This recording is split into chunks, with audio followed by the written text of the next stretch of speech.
What's up guys, welcome back to another episode of Beats and Bandanas podcast. It's your girl Ken. So this is different for my newer subscribers because you're used to a different type of intro, but I do have a podcast, and for those I have a different intro.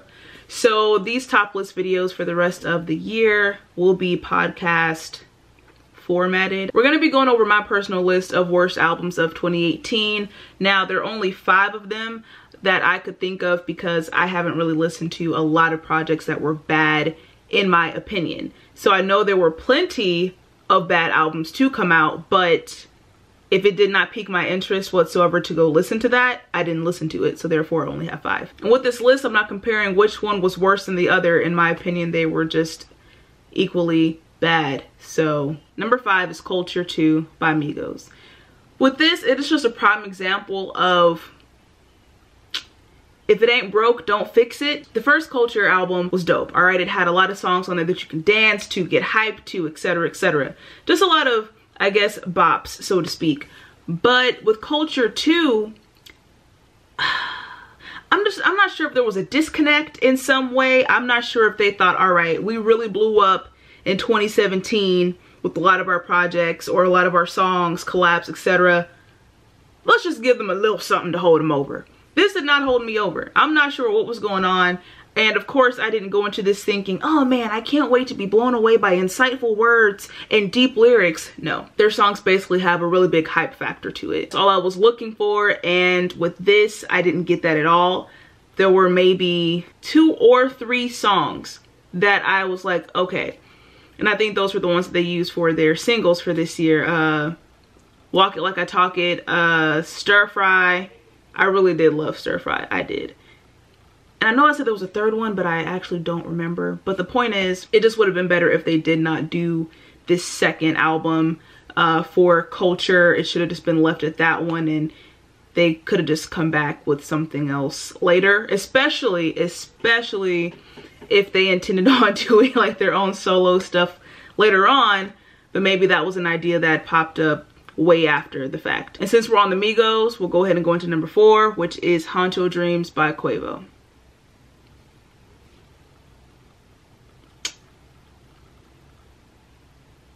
I don't know. I don't know what was happening here.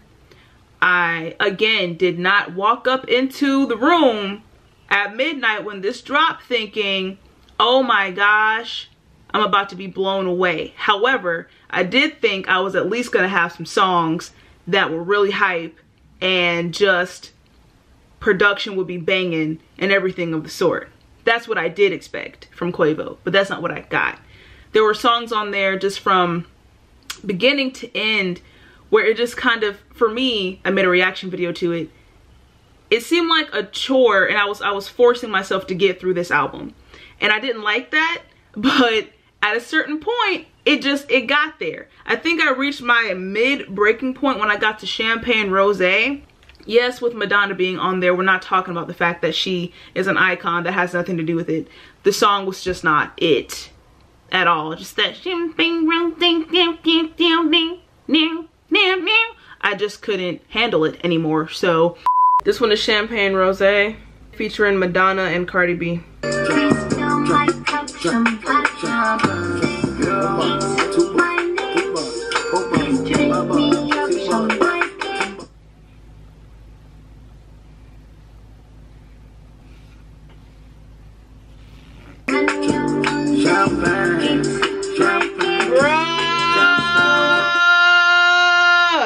On everything, if I hear this woman say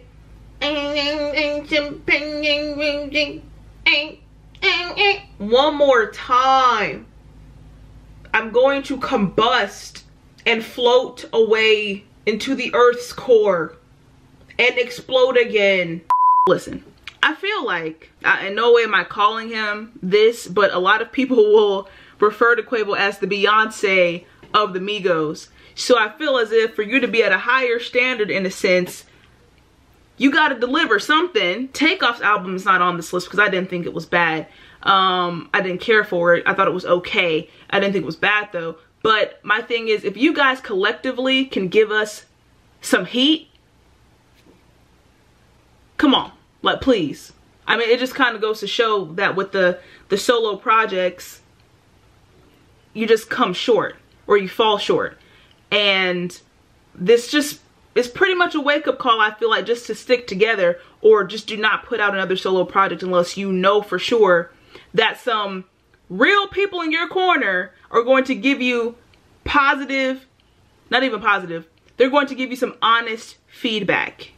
Because with that project right there, it just is so hard for me to believe that you had your boys out here in the studio, the producers in the studio, your girl possibly in the, yeah, because she was on the song, your girl in the studio, and everybody said, this is fire. This is it. Do no more. Release it now. I just find that really hard to believe. Next, Dummy Boy, Tekashi 6ix9ine. If you can really sit here and tell me that was one of the best albums of this year, how? How?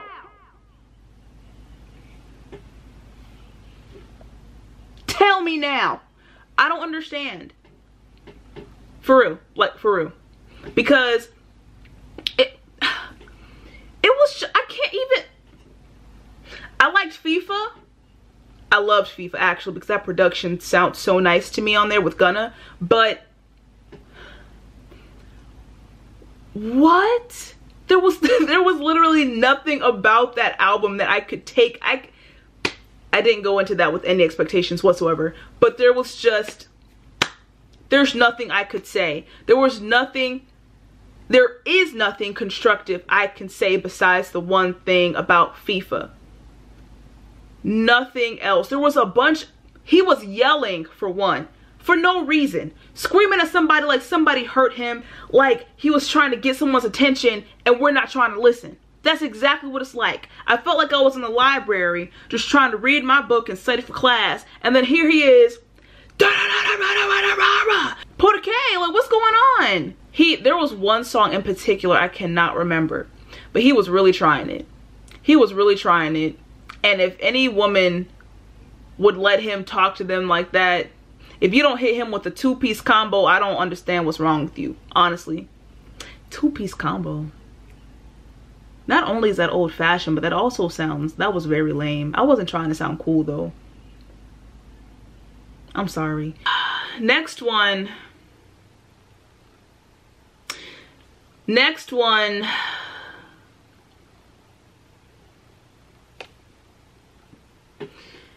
Queen by Nicki Minaj. Now this one, you know what?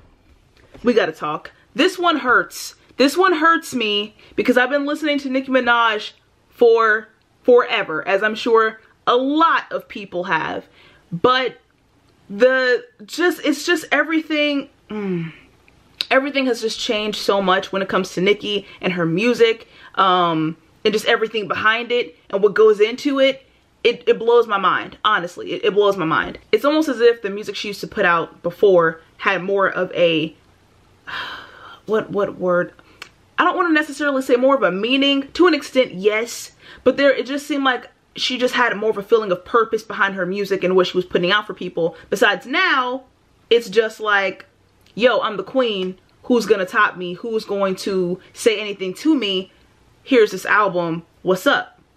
Is the mentality I feel she goes into behind a lot of this music. And it was very evident with this album called Queen. It was just a poor representation of what she can do.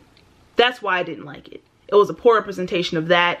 And any person that is a true fan of Nicki Minaj can really say with that first initial listen, come on now. Come on. Now, I've gotten to the point where some songs on there, yes, I do like now, but the album as a whole, collectively, we're not even going to bring into the picture like all the drama that came after that, but just the album as a whole from start to finish, I did not like. I could not sit here and genuinely say that was a really good album for these reasons. No. With these songs, it was just, I don't know. It just wasn't the best that she could do. And to have for the wait to have been so long since what? Was it the Pink Print? I think back in, was it 2014? Let me check. Yes, Pink Print 2014. For it to be a 4-year wait, I was expecting to be blown away. Something, you know? She was dropping tracks like Chun-Li, which I really liked. Barbie Tings, that's the one it was. So that one I thought was okay, but I really did like the Chun-Li one out of the two. So with that, I'm thinking, okay, if it's gonna be a project that's based solely on some bops and things like that, all right, cool, whatever. But that's not what I got. When I listened to it, the only thing going through my mind was just like, for real, is this really what, like, come on. I remember vividly getting so angry when I got onto that song called Chun Sway featuring Sway Lee, because it was 6 minutes long, and to this day, I don't understand why that was needed. How long is this? Wait, this song is like 5 minutes long. Okay. And then with the margin, everything on point like on guard. I had to fast forward a little bit because and the dust for doing that Barbie Tings video. Yeah. Bro, Nicki. Nicki.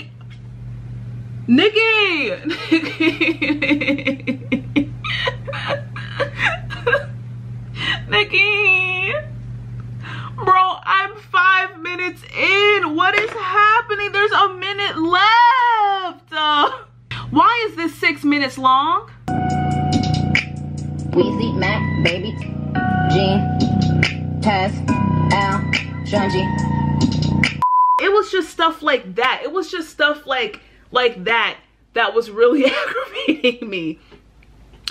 And then also because I'm not a huge fan of the singing side of Nicki, but I will say on some of the songs, I think her vocals were pretty alright for the most part. You know, not enough for me to say, oh God, stop singing. Nothing like that. But the Chun Sway song just really took me out. It took me out. I love me some Sway Lee and him singing as well on a lot of these songs that he's done collabs for this year. But 6 minutes worth? That's just not a thought I ever fathomed before. Just no. Although I did say that, you know, I would have been okay with it being some bops overall, just catchy songs and stuff like that. I was also just hoping for just, I guess, a sense of her growing throughout her music, because she's been in the music game for a long time now. You have had a lot of different experiences that I'm sure that you can really incorporate into your rap. And besides Chun-Li and Barbie Dreams being two of the tracks I really liked, as well as Good Form, but other than that, there was just nothing to give people a feeling of you're the queen of rap. You get what I'm saying? Because that's what I, and I'm sure a lot of other people were expecting. It doesn't matter to me how many sales it made. It doesn't matter to me.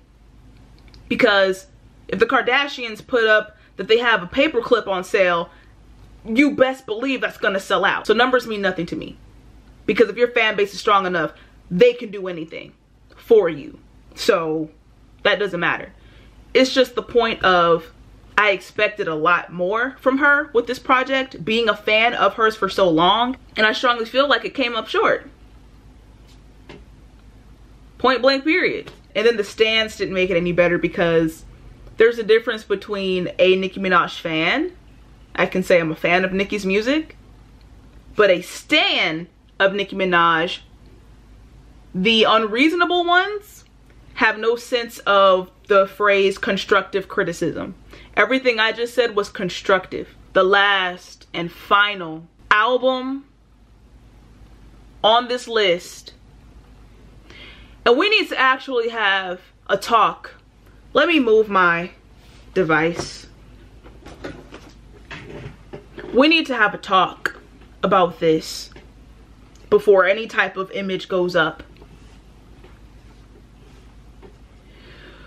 For the people that have genuinely said that this album that I'm about to name is one of the best albums of 2018, that this is an album that has graced and blessed us with its presence of sonic excellence, ad-libs from the gods. I need you to give me a 1-page essay. I will be nice. Give me a 1-page essay. Font size 2. Single spaced, on how Die Lit by Playboi Carti is one of the best albums of this year. Seriously. Seriously. This is nothing against him at all. He's had songs that I like, songs that I have saved. But this album, I'm just so confused every time someone tells me what their top albums might be and Die Lit is on there. I really get genuinely confused because it sounds like something I would like if I was younger. You know, we're about to take a trip down memory lane, all right? I remember it like it was yesterday. I was sitting in my car, had my camera set up. I was about to film a reaction video for this album. I could not get past, I want to say maybe the 7th or 8th song. I don't even have the footage anymore, but I remember looking into the camera and saying, I have to take a break. Because it felt like I was forcing myself to get through that album. I'm not sure what was happening. The same thing like I was saying with some of these other albums. I was expecting something catchy. You know, something catchy, something like, yeah, you know, I could bop my head to something. But I just got, it was almost as if it didn't feel like this was a real album. Like this was actually a real album. It felt like the Rickroll of albums or something like that. Like from the ad-libs and stuff, the production, that was one thing. That was one thing. But from the little, the stuff, and I'm like, what is that? What's happening? Ayúdame. No. But before you try to snap or something, like you probably already snapping, it doesn't matter. By the time, I want to say the day, I told myself I would finish listening to it the next day. I want to say a good 3 or 4 days went by and I was like, oh snap, I got to finish listening to this album. Set my camera back up over there when I used to film my videos over there and couldn't do it. I couldn't finish it. Again, like the rest of the album. I could not finish the rest of the album. It's just not good to me. And for the people that are going to say, well, what did you expect? Did you expect to get like a lyricist or something? No. I wasn't expecting any type of lyrical genius behind these tracks. I just wanted to hear something good. Whether it be the production, whether it be like his flow, the delivery, something. Give me something. And then for him to have the features that he had. I'm just going to name a few. Travis Scott, Lil Uzi Vert, Nicki Minaj, Bryson Tiller, Young Thug. Like what? None of those features could do anything to make this album sound good. And even for the people that were just like, oh, well, if you're not a real fan of Playboi Carti. Well, if you're a real fan of Playboi Carti, you would know that this is not the best he could do. You know what? Maybe it is. Maybe it is the best. Maybe I just don't know what I'm talking about. So this also brings up a point that I forgot to mention with some of the other projects that I talked about. Collectively speaking, these artists individually for their albums collectively had bomb features, like as far as bomb people to have on your project, but still fell short. That's what I also don't understand. I don't get it. 6ix9ine had Kanye, Nicki, Lil Baby, Tory Lanez, Gunna, Unwell. Nicki had Eminem, Wayne, Ariana Grande, The Weeknd. The Weeknd of all people. See, now I'm beginning to remember things that I forgot to mention, but it's okay now. It's okay. You know the albums that I think were bad. Now we're gonna talk some more. Freaking The Weeknd. The Weeknd. That song. I thought I knew you. I guess I didn't.